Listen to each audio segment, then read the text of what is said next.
Bienvenido al canal de la Primera Iglesia Bautista de San Salvador. Esperamos que seas edificado a través del mensaje que estás por escuchar. Recuerda visitar nuestro muro en Facebook para que conozcas más acerca de nuestras actividades. También puedes escribirnos a nuestro correo electrónico. Será un placer saber de ti. Dios te bendiga.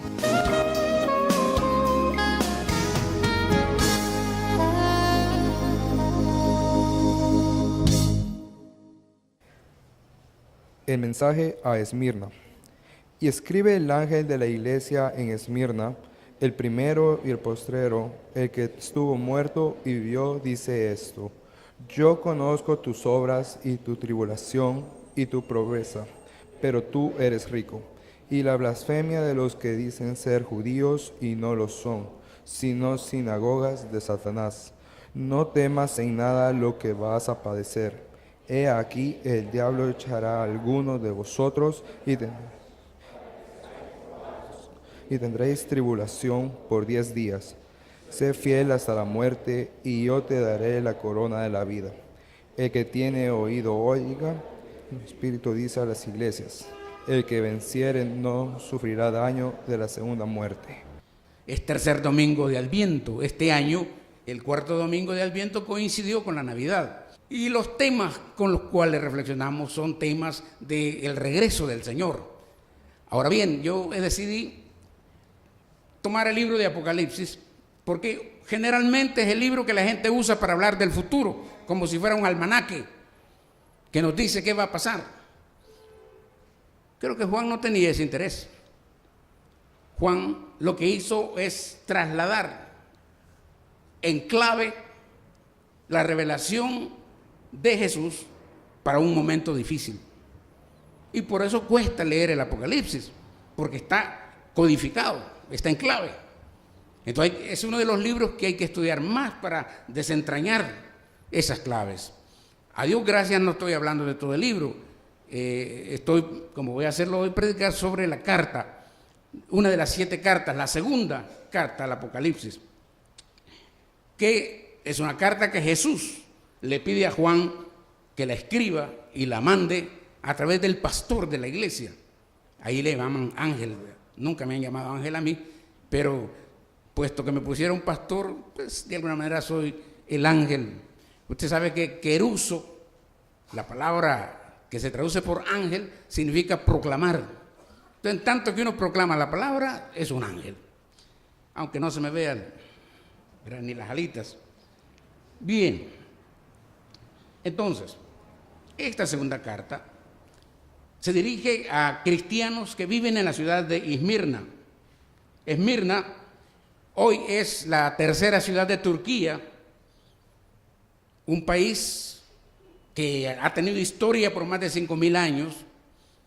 Hubo un tiempo que el Imperio Romano le llamó el Asia Menor. Las cartas de Pablo, ustedes pueden ver ahí los viajes de Pablo por toda esa región. Después se llamó Anatolia y ahora se llama Turquía. Ahí hay 7 iglesias a las cuales Jesús, en revelación a Juan en la isla de Patmos, le manda estos mensajes. Si ustedes son turistas y van ahí, les va a encantar la ciudad hoy. Hay puertos, hay rascacielos, hay autopistas. Les aseguro que es mejor que San Salvador. Mejor que San Salvador y que quizá México y quizá Guatemala. Una ciudad preciosa. Izmir se llama hoy. Se llamaba Esmirna y ahora le dicen Izmir. ¿Qué quiere decir mirra? Porque en la antigüedad en esa ciudad se producía la mirra que se exportaba y era muy utilizada por muchos pueblos. Por lo mismo, entonces llegó a ser Izmir un centro comercial que estaba en la ruta de los negocios que se hacían entre Europa, la India y la región que sería de Babilonia, digamos. Entonces el cruce estaba ahí, por barco o por tierra. Fíjese que hubo tiempos ahí en ese país de Turquía en que si usted sumaba los ortodoxos cristianos, los católicos romanos, los protestantes, todos juntos representaban el 75% de la población de Turquía. Hubo tiempos, hoy no es así. hay 79 millones de personas en Turquía y apenas 3.500 son cristianos evangélicos. Y de ellos, menos de 350 se congregan en las únicas 2 iglesias evangélicas que hay en la ciudad de Izmir. ¿Por qué? Porque ahora todo el contexto es musulmán. La religión maometana por siglos dominó la región de Turquía. Pero estamos hablando entonces de esa ciudad, vámonos atrás, 2000 años, la misma ciudad, con menos desarrollo, pero ahí hay una comunidad de cristianos convertidos a Jesucristo y que habían vivido, igual que la ciudad, todos los avatares de ser una ciudad de paso. Porque el hecho de ser una ciudad de puerto, en realidad en cada generación, en cada siglo, no hubo tiempo de paz. Ejércitos extranjeros siempre pasaron arrasando. Incluso dicen que cuando el general romano Sila conquistó la ciudad, en pleno invierno de Turquía, que hay nieve y todo, como en el norte, hizo que todos los ciudadanos de Izmir desnudaran y desfilaran desnudos por las calles de la ciudad para avergonzarlos, para hacerles sentir el poder del Imperio Romano, porque había sido duro para vencerlos. De la iglesia de Esmirna no tenemos muchos detalles, no los conocemos, más que lo que dice el libro de Apocalipsis. Y vaya que dice cosas buenas. De las tales 7 iglesias, es la única iglesia que parece que no tiene defectos. Ya quisiera ser pastor yo ahí. Una iglesia donde no hay problemas, no hay defectos, aparentemente. Este periodo de la historia, sin embargo, fue un tiempo de mucha persecución. Es decir, el Imperio Romano ya se había dado cuenta de la importancia y crecimiento de los grupos cristianos y decidió combatirlos. El siglo I, el siglo II y el siglo III de nuestra era, o sea, años del 95 al año 300, por decir algo, fueron tiempos donde corrió sangre de cristianos en muchos lugares del Imperio Romano. Y ahí, en Esmirna, no fue la excepción. En el mensaje, la carta que Jesús manda, usted no oye ningún reproche, como se ve en las otras 5 cartas por lo menos, porque la otra iglesia excepcional es la iglesia de Filadelfia. Resulta entonces que la persecución en la zona duró tanto, 300 años, que en el siglo III, con el emperador Diocleciano, se dio la peor de las crisis. No estamos hablando de Apocalipsis, estamos hablando de 200 años después. A tal grado que hubo un edicto en el año 303, donde el emperador decretó que se eliminaran todas las iglesias, que se destruyeran todos los templos y que se quemaran todos los escritos de los cristianos. En todo el imperio murieron cientos de cristianos.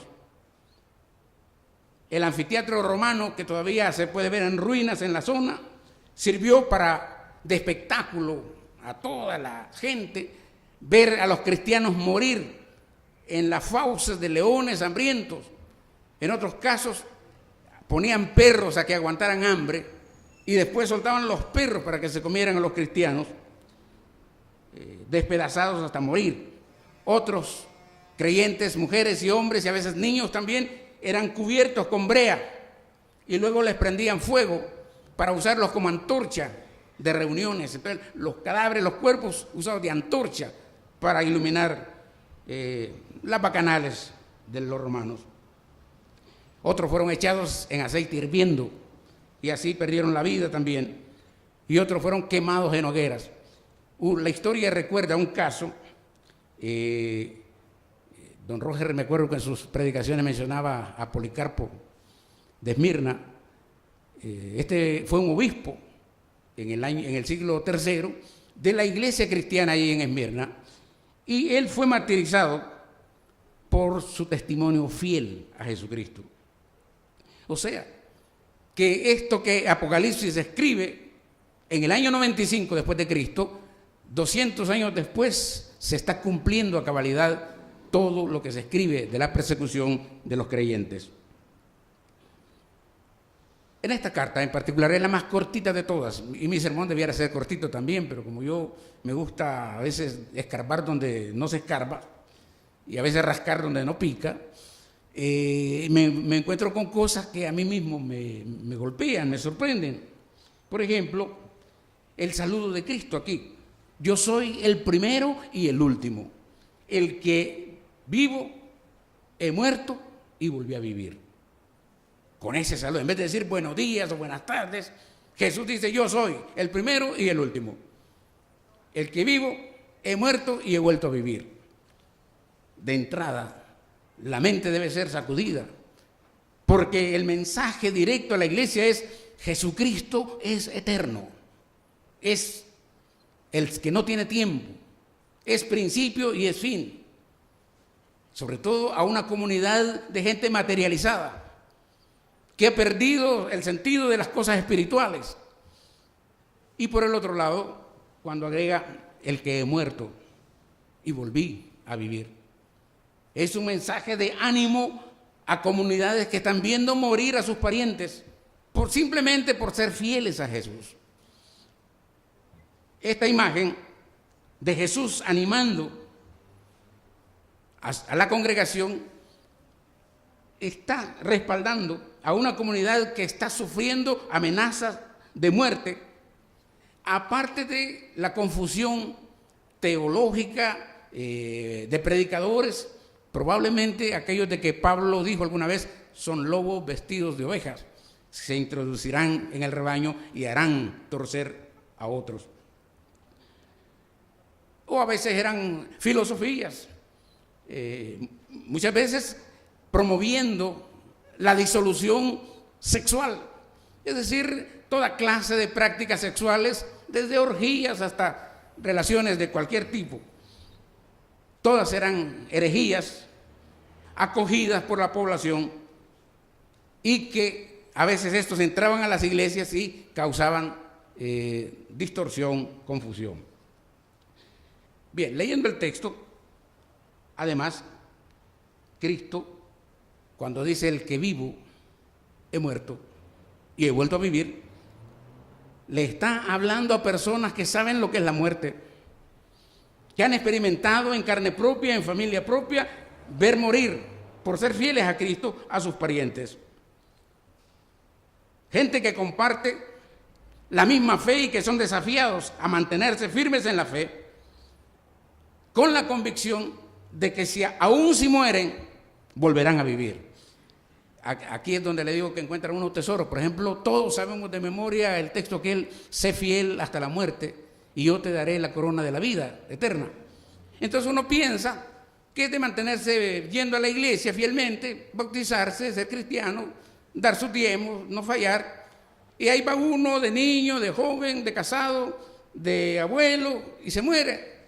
Y ya muerto, va tranquilito, le espera la gloria, la corona, porque ha sido fiel toda la vida. Por lo menos entendía yo. Pero yo aquí encontré un sentido más de actualidad, porque leyéndolo un poco más claro el texto, más bien el sentido podría ser: mantente fiel, sufre aún si por hacerlo te toca morir. Eso cambia las cosas. Mantente fiel, sigue creyendo, sufre aún si por hacerlo te toca morir. El sentido es otro, entonces. No es algo para un futuro que entre más años viva yo me va a esperar la gloria.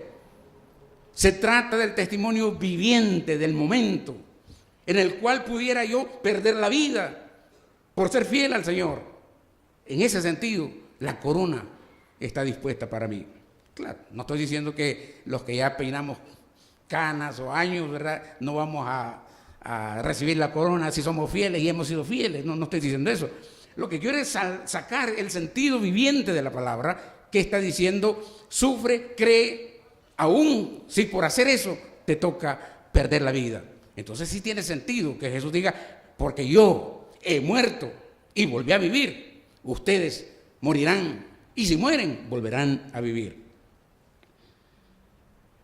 Bueno, decía yo al principio que aunque la carta constituye uno de los elogios más grandes de Jesús a una iglesia, porque Jesús no tiene nada que reprocharle a la iglesia de Esmirna. No la condena en nada. Es la única carta. La otra parece ser la carta a Filadelfia. Pero en esta, Jesús no tiene una queja de la iglesia. No encuentra una mancha en la iglesia. Pero ¿por qué entonces se dirige a él? ¿Qué pasa en la iglesia? Bueno, leyendo el texto dice, yo sé, miren lo que dice Jesús, yo sé tus obras, tu tribulación, tu pobreza, pero tú eres rico. Y sé la blasfemia de los que dicen ser judíos y no lo son, porque son sinagoga de Satanás. Ajá, si no tiene nada que criticarle a la iglesia, ¿qué hacemos con la sinagoga de Satanás ahí mencionada?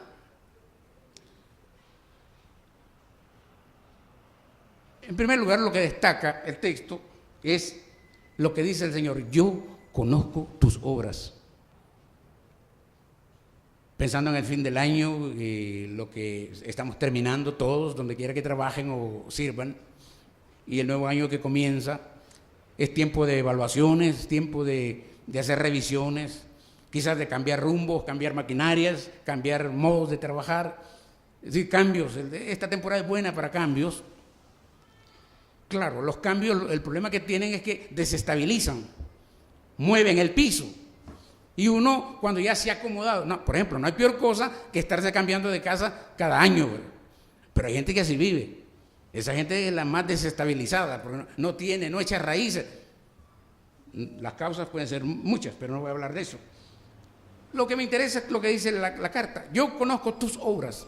Entonces, si al final del año el Señor hace un examen de nuestra obra, nuestro trabajo, yo conozco lo que ustedes han hecho. No hay reproche aparente. Conozco tus sufrimientos. Es lo que está diciendo el Señor: conoce los dolores de cada quien. Y tus pobrezas. O sea, la gente está pobre, pero hay un salto que Jesús hace: pero eres rico. ¿Cómo es eso? Que uno es pobre y es rico. El testimonio de la iglesia que sufre y es perseguida se agrava por esta crisis económica. Y uno diría, bueno, en una ciudad tan rica, donde los creyentes que se convierten en Cristo también habrían sido ricos, ¿por qué la iglesia está en problemas económicos? Bueno, la palabra tribulación, de la cual habla aquí, es como ese sentir de asedio y de peso en la vida que uno siente cuando no le está saliendo nada. Uno hasta se puede enfermar de eso.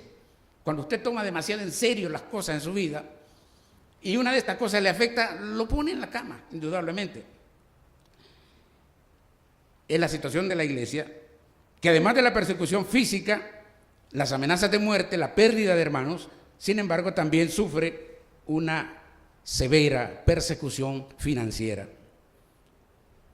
Esmirna, como dije, no era solo una ciudad de comercio, sino también los comerciantes se habían organizado. Eso se puede ver también en la carta a Corintios, que no se sabe si eran como empresarios, emprendedores o trabajadores. De hecho, no había mucha organización social en ese tiempo, entonces uno piensa que al mismo tiempo que eran empresarios, eran trabajadores. Y estaban agrupados en gremios. Y muchos de esos gremios tenían sus dioses a quien consagraban sus cultos, sus comilonas y sus bebetorias. A veces uno piensa que las comidas que hacemos en Navidad o Año Nuevo tienen también ese ¿a quién festejamos a final de cuentas comiendo tanto y bebiendo tanto? ¿Qué celebramos cuando bebemos y comemos? Para nosotros justificado lo tenemos, porque no es más que comer juntos, nunca hacemos eso. Podemos vernos cara a cara, abrazarnos y quizás hasta platicar, lo que nunca hacemos. Le encontramos algo de sentido, pero ¿qué tal si nos quedamos comiendo unas 8 horas Y después vamos, como hacían los romanos, vamos al baño a vomitar para volver a seguir comiendo. Ese fue el desastre. Entonces, estos gremios se organizaban, y cuando un creyente se convertía a Cristo y tal vez pertenecía a ese gremio, lo aislaban, lo boicoteaban, ya no le compraban ni le vendían. Y de esa manera los creyentes, los pocos creyentes que habrán tenido buenos recursos, fueron quedando empobrecidos. No había en esa iglesia potentados, financistas. Había gente empobrecida que había tenido, pero ahora estaba en la miseria. Y fíjense, lo que yo descubrí, y no está en la Biblia, es que esa situación de Esmirna no fue única, fue de todas las iglesias. Y no fue tampoco solo del año 95, fue la realidad de las iglesias en el siglo I, en el siglo II y en el siglo III. La iglesia de Jesucristo nunca fue millonaria. La iglesia de Jesucristo nunca dependió de los bancos, nunca dependió ni siquiera de préstamos. Hoy lo común es que las iglesias prestan al banco, ¿verdad?, para hacer sus templos. Eso hubiera sido, pero inaceptable en las comunidades del primero, segundo y tercer siglo. Por eso mataron a Policarpo.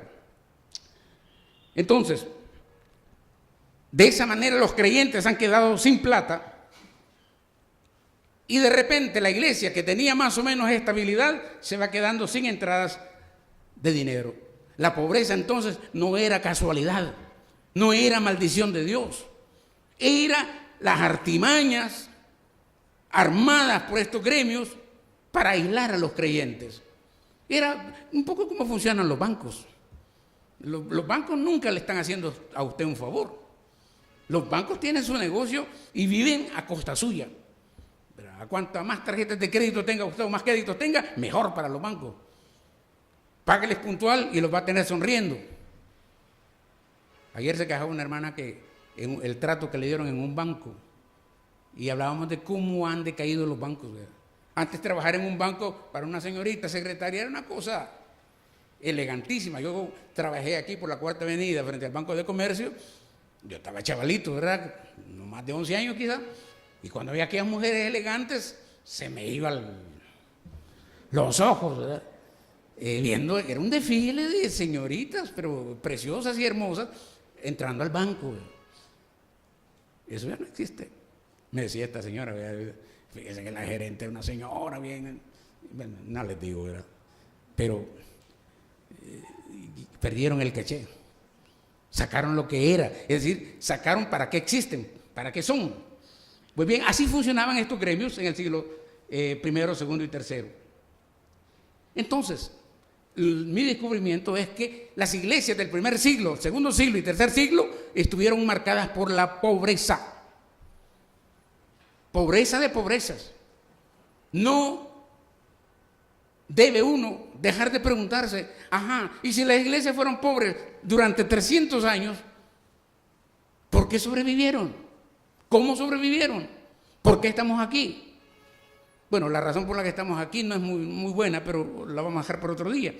Pero sí debemos de saber que frente a ese cuadro hoy en día resulta demasiado triste, porque hoy sacan todo en internet, ¿verdad? Hoy uno puede averiguar cualquier cosa.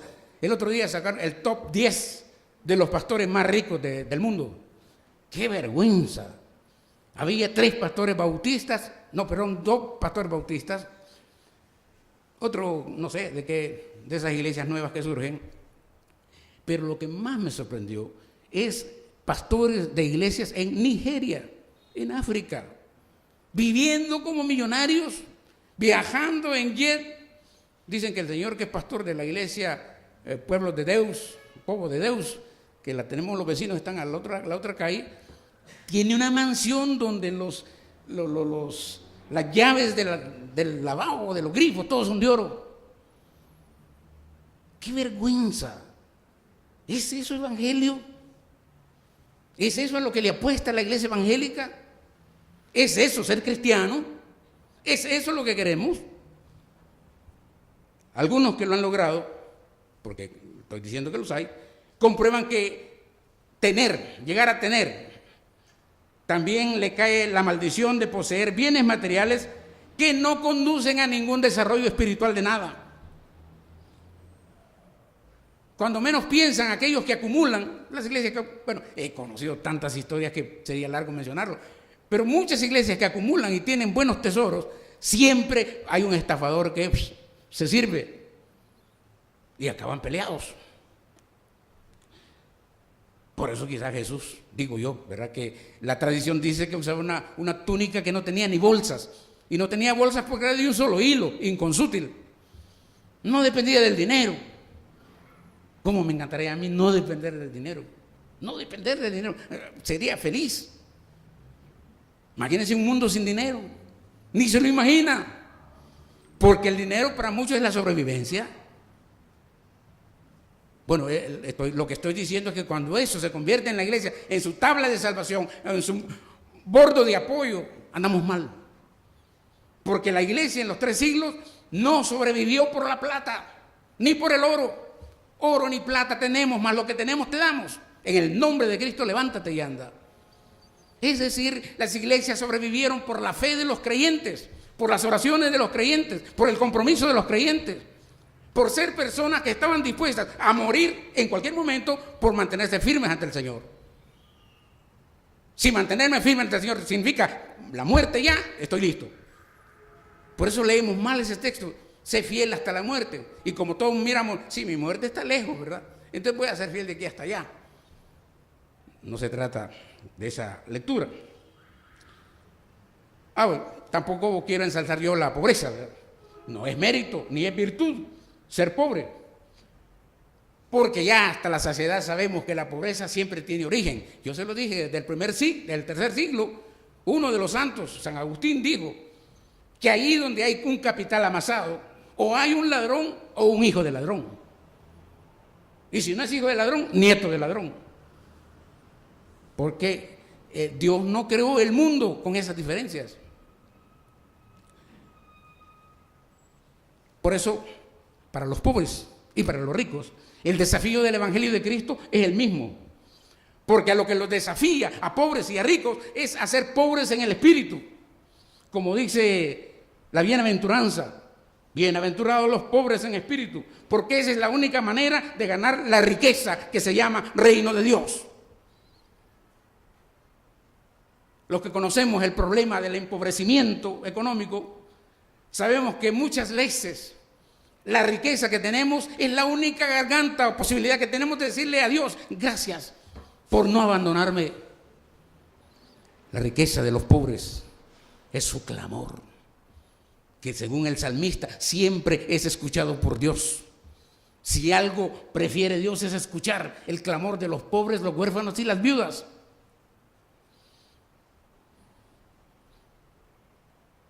Porque tenemos una garganta, un corazón para alabar a Dios si hay o si no hay, si tengo o si no tengo. Porque se nos da la oportunidad también de experimentar lo que es depender de la providencia de Dios. Yo no sé ustedes, pero yo sí sé lo que es eso. Depender de la providencia de Dios. Porque lo que el tiempo y el mundo y la educación y la escuela y la universidad nos ha enseñado es que uno es lo que uno puede hacer. Allí no está Dios. Lo que el hombre puede hacer por sí mismo, eso es lo que tendrá. Y allí dice el Evangelio, necio, esta noche vienen a llamar tu alma. Y lo que tengas, ¿de quién será? Por eso es que hay justicia cuando el Señor dice, y conozco tus pobrezas, pero sé que eres rico. ¿Cómo no? Como decía también San Pablo, aparentando estar tristes, pero sin embargo estar alegres, pobres en apariencia, pero enriqueciendo a muchos, como si no tuviéramos nada, pero poseyéndolo todo. Esa es la fe del que le cree a Dios. No estoy diciendo el que cree en Dios, el que le cree a Dios. San Pablo no tenía ningún bien material tampoco, igual que Jesús.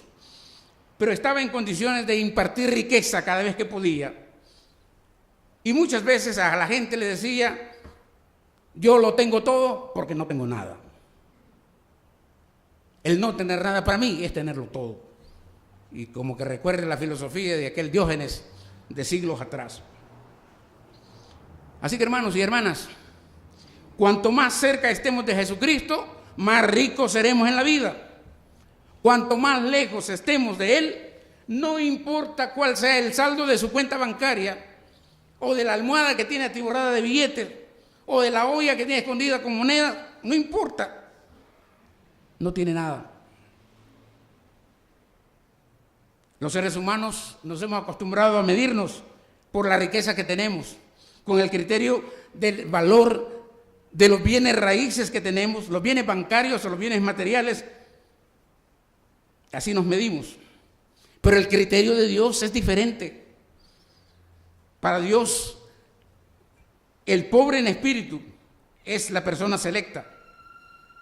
Se puede ser rico materialmente y pobre delante de Dios. Y se puede ser pobre materialmente y rico delante de Dios. Por lo menos lo encuentra usted en Mateo 6, en Lucas 16, 19 a 31, etc. Yendo a la carta de Apocalipsis, dice, conozco tu sufrimiento. Sé, además del sufrimiento, la calumnia de los que son de la sinagoga de Satanás. O sea, mire qué interesante, no solamente es una iglesia que aparentemente se caracteriza por un trabajo efectivo, bien hecho, sin embargo sufre las críticas de los que no están adentro, de los que no son nada. Es la sinagoga de Satanás. Eran probablemente judíos que tergiversaban el mensaje del evangelio y se metían a la iglesia a confundir a la gente, a veces defendiendo a Abraham, a Moisés o a la ley, o imponiendo sus propios criterios, a veces por comer carne o no comer carne, por comer verduras o no comerlas. Pero la definición que el Nuevo Testamento da del verdadero judío es aquel que ha circuncidado su corazón, y vale para las mujeres también. Aquel que le ha quitado a su corazón la capa gruesa de egoísmo, de maldad o de lo que sea, que impide una comunión abierta con Dios. Porque no se trata de que sea suficiente con obedecer las enseñanzas de la palabra en forma legalista.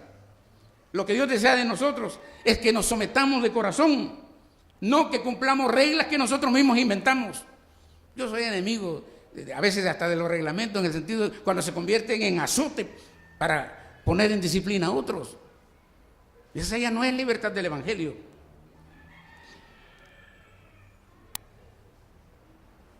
Es decir, la sinagoga de Satanás está formada por personas que tienen religión pero no tienen Dios.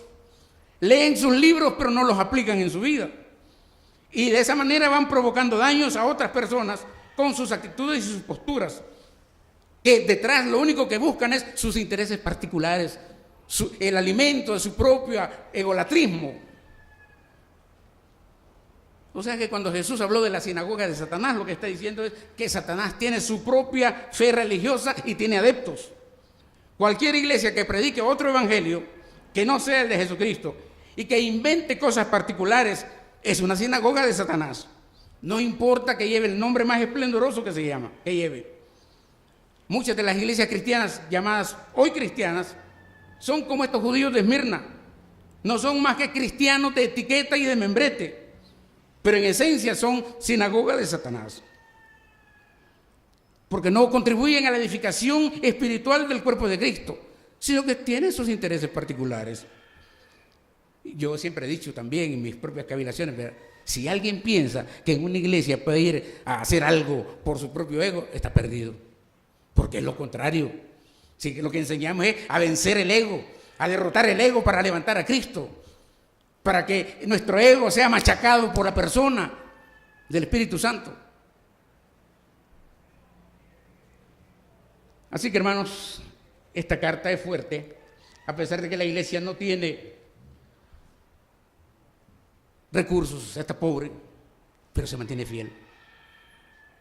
Y ahora Jesús le dice, pues bien, esa fidelidad debe mantenerse aún si te toca perder la vida.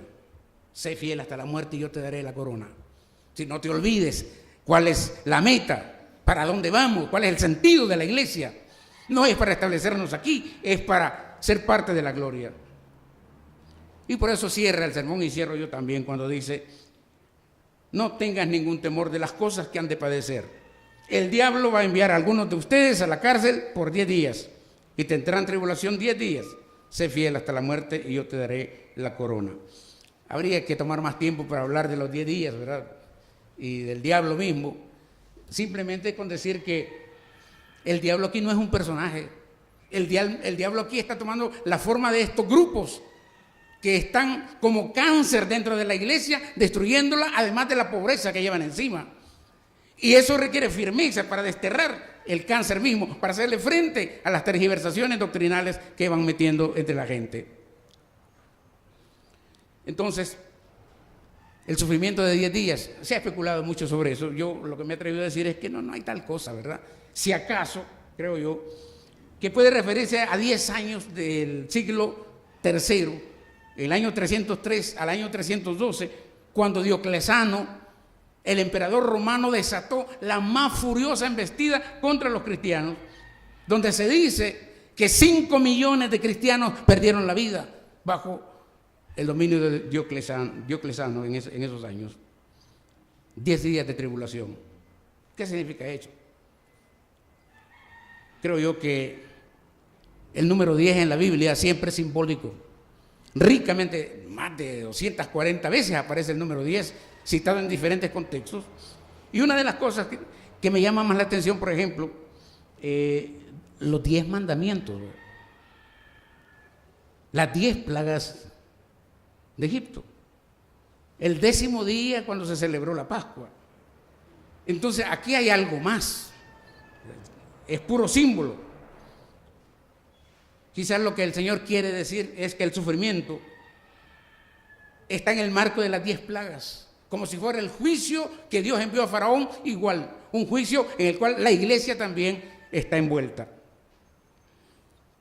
Así que el consejo de nuestro Señor a esta iglesia es el que le da a los creyentes de todos los siglos y de todas las edades: siempre que entren en tribulación, no tengan miedo. Cuando sientan que la tribulación llega, no tengan miedo. Porque aquellos que tienen a Jesucristo encuentran en Él poder suficiente para enfrentar cualquier situación que se les presente. Como decía San Pablo a los filipenses: mi Dios pues suplirá todo lo que os falte. O sea que Dios proveerá todo lo que necesiten conforme a sus riquezas en gloria en Cristo Jesús. Solo quisiera terminar señalando el testimonio de Policarpo de Esmirna, sobre todo por esta frase del Apocalipsis. Cuando usted dice: sé fiel hasta la muerte, que yo te daré la corona, más bien la mejor expresión sería: continúen siendo fieles, aun si en eso tienen que morir. Tenía mucho sentido para la gente que estaba todos los días pensando que iban a llegar a traerlo para llevarlo al circo romano. Y hay galardón, según el Señor: la corona de la vida. Mira, qué paradójico, ¿verdad?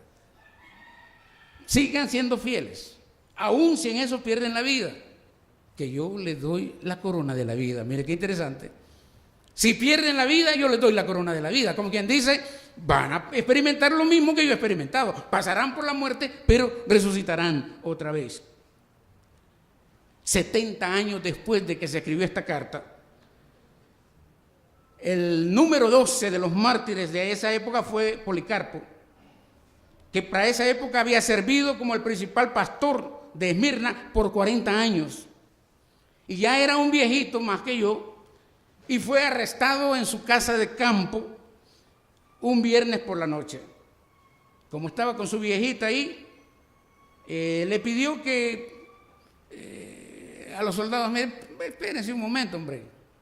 Y le dijo a otra ayudante ahí: hagan cena, vamos a cenar con estos soldados. Y prepararon la cena para los soldados que llegaban a capturarlo. Mientras estaban comiendo, Policarpo se pone de pie y a un lado de la habitación empezó a orar en voz alta durante 2 horas, por cada cristiano que en el Imperio Romano él conocía y podía recordar. Como si yo empezara a orar por Jaime, por Gloria, Mientras todos estaban comiendo los soldados, él estaba orando por cada creyente del cual él se acordó. Al día siguiente, en el anfiteatro, el gobernador, que se llamaba Status Quadratus, qué nombrecito, se sintió tan profundamente impresionado por Policarpo que trató de salvarle la vida. Y al ver que Policarpo se mantenía firme, pues le pedía: rechaza a Cristo, hombre, ¿qué te cuesta? Decí que no aceptas a Cristo como Señor, sino al emperador.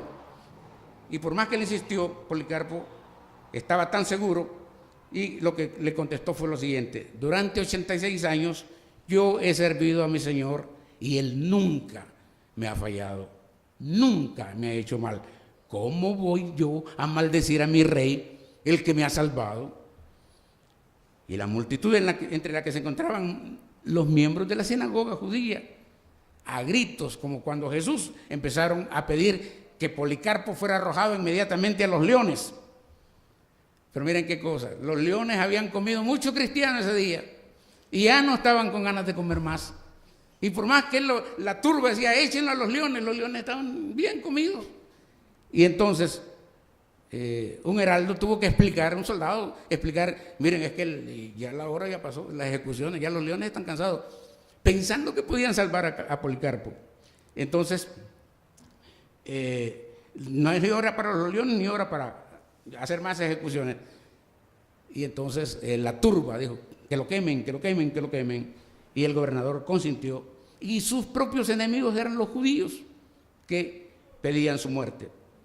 Y como nadie se movía para quemarlo, ellos mismos fueron a recoger la leña y la tiraron ahí, y ahí pusieron a Policarpo, y ellos se encargaron de darle fuego.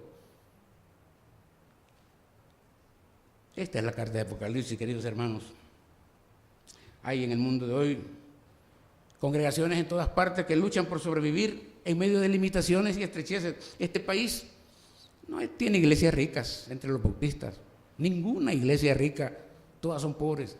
Pero no dudo que haya muchas iglesias que tengan riqueza de la otra, que en medio de su pobreza tienen. ¿Por qué?